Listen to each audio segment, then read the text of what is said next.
Топ 5 отбасылық фильм. Алдыңғы тізімді сақтап алдың ба? Міне саған екінші бөлім. Бұл тізімге үйдегі ең қатал адамның өзін бейжай қалдырмайтын фильмдерді жинадым. Бесінші орында Зов предков фильмі.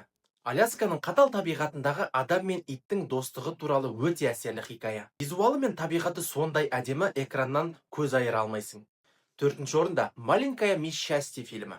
Кішкентай қызының арманын орындау үшін ескі фургонмен жолға шыққан өте ерекше отбасы туралы. Күлкі мен өмірлік сабаққа толы туынды. Үшінші орында Белль и Себастьян фильмі. Альпі тауларындағы кішкентай бала мен алып ақ иттің достығы туралы. Нағыз мейірімділікке толы эстетикалық кино. Екінші орында Звездочки на земле фильмі. Әр баланың өз әлемі бар екенін түсіндіретін үнді фильмі. Ата-аналары мен балалары бірге көруі тиіс өте маңызды фильм. Осы және басқа да фильмдерді қазақ тілінде көргің келсе, менің телеграм арнама тіркеліп кет. Сілтеме профильде тұр. Ал бірінші орындағы фильм 2022 жылы ең үздік фильм категориясында Оскар жеңіп алған.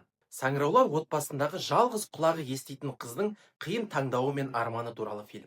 Бұл фильмнен кейін отбасылық құндылықтарды мүлдем басқаша бағалай бастайсыз. Фильмнің аты Кода. Ребенок глухих родителей. Міндетті түрде көріңіздер. Ал сенің сүйікті фильмің қайсы? Комментарияға жаза кет, талқылайық.